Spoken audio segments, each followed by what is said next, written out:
Welcome to the Hired Geek Podcast, where each week we explore the impact of EdTech on the student experience with engaging, fun, and relevant conversations that honor the wide range of work happening all across the higher ed ecosystem. I'm your host, Dustin Ramsdell.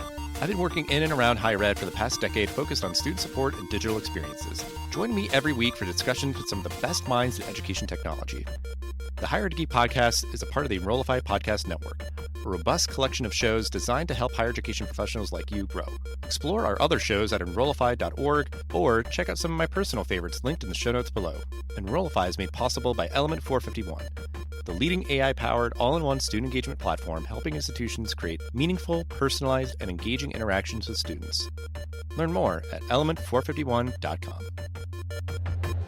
Welcome, everyone, to this super special live episode of the Hired Geek Podcast here at the AI show at the ASU GSV Summit.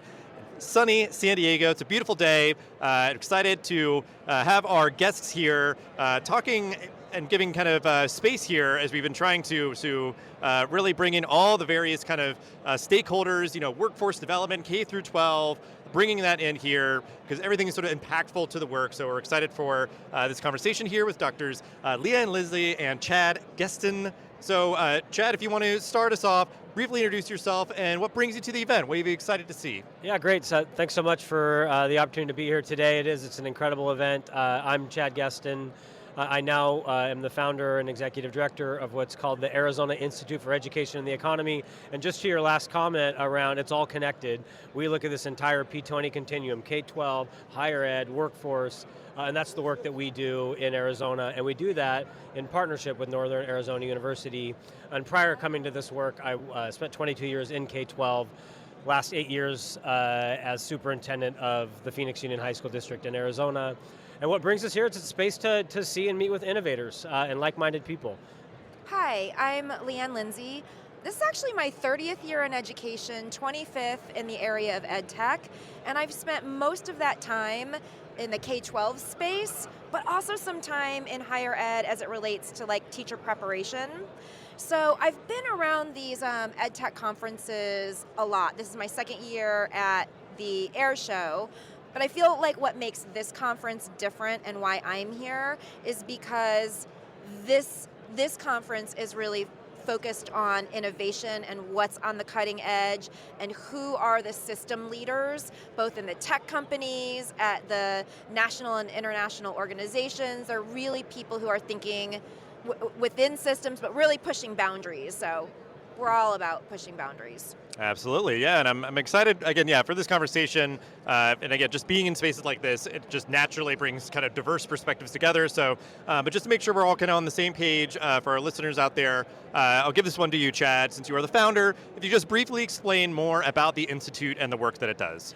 Yeah, so what we are focused on is improving the entire P20 continuum, where in the state of Arizona, historically, we have not had an organization that sits at the intersection of pre-K-12, higher ed, business and industry, and workforce.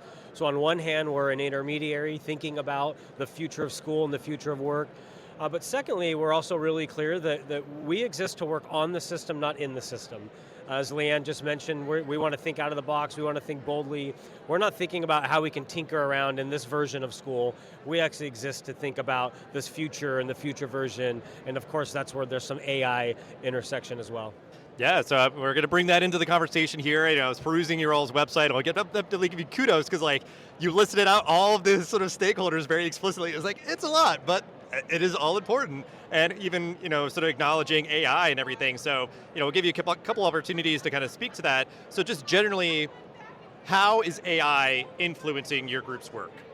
So as the Institute launched 2 years ago, we spent the first 6 months really just traveling the state of Arizona, talking to K-12 leaders, higher ed leaders, business and industry, city officials, county officials, asking what's top of mind, where are the big solutions, where are the big challenges, and of course there were plenty along the P20 continuum, but everywhere we went, people were wondering what to do about artificial intelligence. What does it mean for K-12 and higher ed today? What does it mean for workforce today?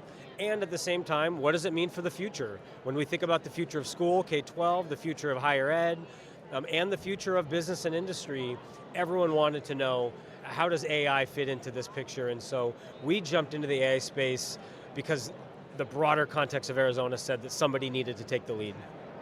When you think about that time period, this was, 6-7 months after ChatGPT launched. So if we remember back to that time, it just feels like the entire education landscape couldn't talk more about ChatGPT. I mean, like, that was the topic of conversation. So I remember Chad texted me and he said, "Hey, Leanne, are you engaged in this conversation around AI?" And I was like, "What? I'm in ed tech, so I'd have to be kind of dead, or my head would need to be so far in the sand to not be in this conversation, right?"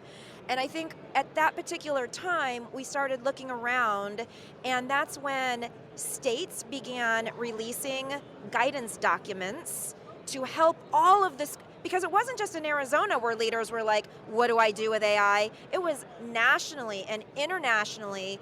School leaders were like, what do I do with AI? So states began putting out guidance documents. And that's where we began. And I remember Chad made a comment and he said, when I launched this institute, I never in a million years would have guessed that AI would be such a prominent topic right out of the gate. Yet here we are. So it was in response to the need, but then as we continue working with AI, we absolutely see where AI and this alignment between the three sectors and the future of school and the future of work all intersect, so it just kind of all makes sense.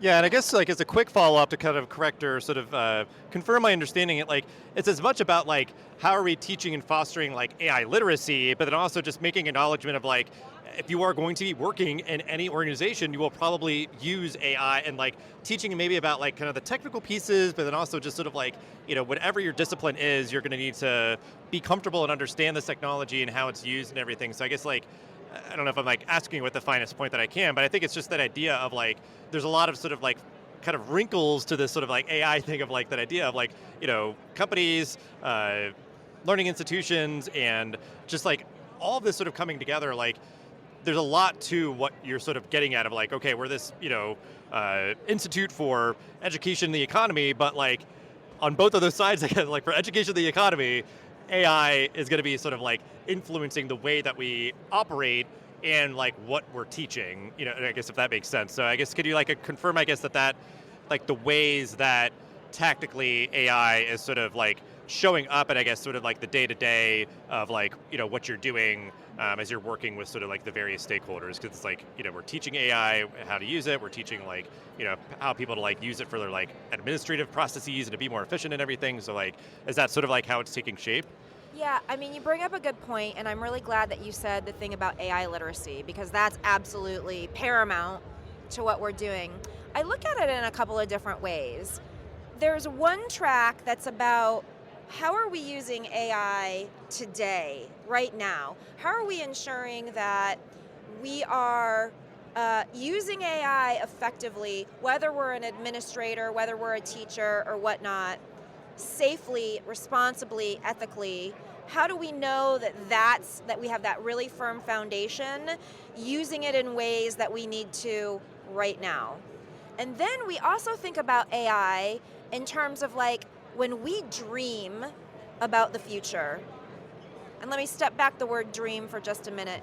When we project into the future and we start thinking about what are the needs of the workforce, of societal participation, civic participation, citizenship, what do we need to know to be able to really thrive in an AI-powered world? So to your point, AI literacy. But then also, how can we leverage AI to completely shift the way that learning in schools look today? So not only what do we need to learn about, but then how can this be a game changer and completely flip the switch on all of that? Yeah, I think that was you put it much better than I did. That idea of like it impacts what we're teaching and how we're teaching. Yeah. Like so, yeah, it's like that was like the sort of twofold thing of yeah. Yeah, and I think it's not just what we're teaching, how we're teaching, but what you also alluded to is that AI is disrupting and changing virtually every industry. Right. So especially if you're in higher ed and you're thinking about the future of engineering, the future of healthcare, the future of teaching, you cannot think about education today without thinking about preparing kids for a much different future. Absolutely. I say one more thing is that it is AI literacy, but it's actually also not just AI literacy, because when we think about the things that AI can do and will be doing more of in the future, skills like critical thinking, empathy, adaptability, resilience, like those are the skills that we need that need to be part of the conversation when we think about the changing nature of the workforce and society, is that we have to adapt the skill set that we own and hone. Yeah, absolutely. And I think this can kind of go to both of you, and I think this will sort of hopefully kind of tie everything together.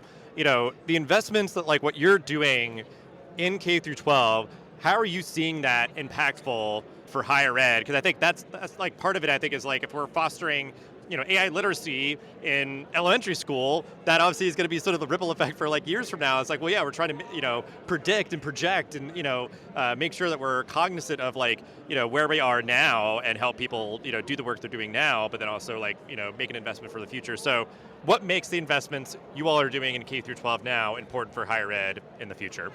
So I think I have two quick responses to that. Number one, I can tell you, having served in K-12 and now sitting on the cabinet at NAU at the higher ed level, they're actually having the same conversations. The same things that we're talking about in middle school and high school are actually the same things we're talking about at the university level. How do we prepare students? What's the future look like? What does this mean for transformation? So in some ways, we should be having those conversations together because we're actually having the same ones. Secondly, as I alluded to earlier, we care deeply about the entire P20 continuum. And the stronger the K-12 system, the more ready students are. As Dr. Lindsay just mentioned, as we start to transform K-12, the types of characteristics, the skills, the adaptability, the AI literacy, the critical thinking, the ability to be the human in the loop with AI, those are the skills that are going to show up at the higher ed level to make kids more effective at the higher ed level, to therefore kind of drive the outcomes, whether that's retention, whether that's completion at the university level. So as we wrap up, kind of the two questions I'm asking everybody, and you can take this AI related or not, but just obviously we're at a point here, early in 2025, a lot of turbulence and sort of ambiguity and all of that, but what's on the horizon for your all's work right now? Casting out for like maybe a year from now or so, but like what are you excited about or what are you working on? Things that maybe you're looking forward to. So as an institute, we have a couple of big focus areas. You heard Dr. Lindsay earlier say that we publish Arizona statewide guidance around AI, so we're making sure that Arizona safely, effectively implements AI today. We are also working on the future of school. We have an incredible broad network and coalition around the complete redesign of high school. What's the future need to look like, therefore, of middle school? And what we've found over the last several months is it's becoming almost impossible to talk about AI and the future of school and the future of work and not have that in the same conversation. And so as we think about the future, we're going to start to see this really clear merger, I believe, around where's the future of AI going, where's the future of school going, where's the future of work, and I think you'll see them collide very soon in the near future. So I mentioned earlier that I've been in this ed tech space for many years, and yet none of it has been quite as transformational as AI. None of it has moved as quickly as AI. And one thing that I really fear, in a way, is that tech companies will drive the future of AI in education, as opposed to educators and families driving what AI looks like in education. So for me, a personal mission in the work that I do for the Institute, it really hinges on making sure that our leaders in Arizona, I'll say Arizona just because we are the Arizona Institute, but making sure that our education leaders in Arizona know and can critically think and can critically evaluate the use of AI in the education landscape, whether that's in the classroom or the front office or driving bus or whatever application, but they can be really critical in helping shape what AI in education looks like instead of being recipients of what somebody else shapes for us. That's come up already just in the few interviews that we've done of like part of it kind of like acknowledging the like kind of humility or something, because it's all moving so fast. And it's almost the idea of like, anybody says like, I'm an AI expert. It's like, well, that's kind of a loaded term. Like, you're maybe a little further along, but like you're not that far along or further along than other folks. So like the idea of like, let's all sort of like learn and kind of interface with this together, and that idea that like in the past, that it is more like transactional or something, where it's like you have a thing and we're here and we got to try to like smush these two things together because we're a school district or we're a college or university, we operate this way or we need these things, and you're trying to kind of like maybe some guesswork or kind of like whatever. But like AI could really potentially have that opportunity to be sort of collaboratively cultivated, in the sense of like and even like each state kind of like figuring out their own ways, and just that's certainly the nature of how education, I think, just sort of is nurtured in the U.S. and everything. So yeah, just the idea of like we do kind of have an opportunity here to like do this together and kind of dictate how AI in particular sort of adapts and grows and evolves and all that kind of stuff. So, but as we wrap up this final question, advice, final thoughts, calls to action. What would you share for other higher ed leaders right now? So I work in higher ed a little bit right now. I'm an adjunct at the community college level as well as at the University of Illinois, and I've been full-time faculty in teacher preparation previously. And in my experience in higher ed, things move at the speed of mud, truly. Yeah. And I would say in good ways and in bad ways, higher education is an institution. It is. And it stands very firm as its institution. And I would say my piece of advice is for higher education leaders, rather than trying to preserve the institution that it is and the ways that the institution currently functions, and seeing this disruptive tool and trying to tame it so that we can preserve the institution of higher education, that instead we start breaking away and asking ourselves, because of this tool, how do we push the boundaries on the institution? And it might not be these massive changes, but how do we start thinking about an evolution of the institution instead of a preservation of the institution? And I would share two quick perspectives. Number one, my advice would be have a balanced perspective, and number two, have a realistic perspective.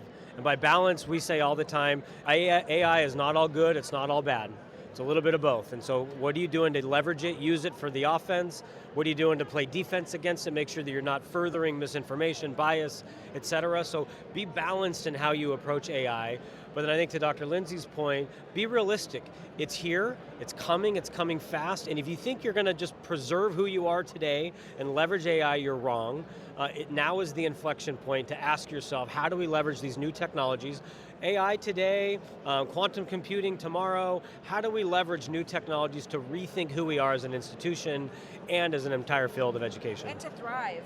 Yeah, absolutely. Thriving being the goal, and that, that obviously what that means is going to look different for every institution, yeah. But, because it might be like, we don't just want to be the biggest institution in the world, we want to, stay small, because that's our like differentiator, but like it could mean obviously like, how are you bringing, the best in market technology to bear to, operate more efficiently and, teach effectively and all that kind of stuff. But, this sort of like mantra, it shows up in a lot of different spaces and places, but that idea of like, what would we be so thankful that we did today 5 years from now, in this context, like AI, the idea of like, yeah, we really interfaced with it, we were thoughtful, and we like trained our people, and like, really, got a lot of sort of mileage under our belt in terms of just like, iterating on our approach of how to leverage this new technology and everything. So like, I think that mindset kind of is like what's kind of swirling in my mind now with what you all are saying of like, do something today as it comes to AI, that we're going to be grateful for, years from now as an institution. So I thank you both for hanging out and sharing all that you did. We'll have ways to connect with you and your work in the show notes, but thanks so much for hanging out, and enjoy the rest of the event. Thank you so much. The Higher Ed Geek Podcast is a part of the Enrollify Podcast Network. If you like this podcast, chances you like all the other Enrollify shows too. Our podcast network is growing constantly, and we've got a plethora of marketing, enrollment, and higher technology shows that are jam-packed with stories, ideas, and frameworks, all designed to empower you to be a better higher ed professional. Our shows help you find your next big idea and feature a selection of the industry's best as your host. Learn from people like Jamie Hunt, Seth Odell, Day Kibbles, and Eddie Francis, as well as so many other of your favorite leaders in higher education. Enrollify is made possible by the support of Element 451, a leading AI-powered, all-in-one student engagement platform helping institutions create meaningful, personalized, and engaging interactions with students. Learn more at element451.com.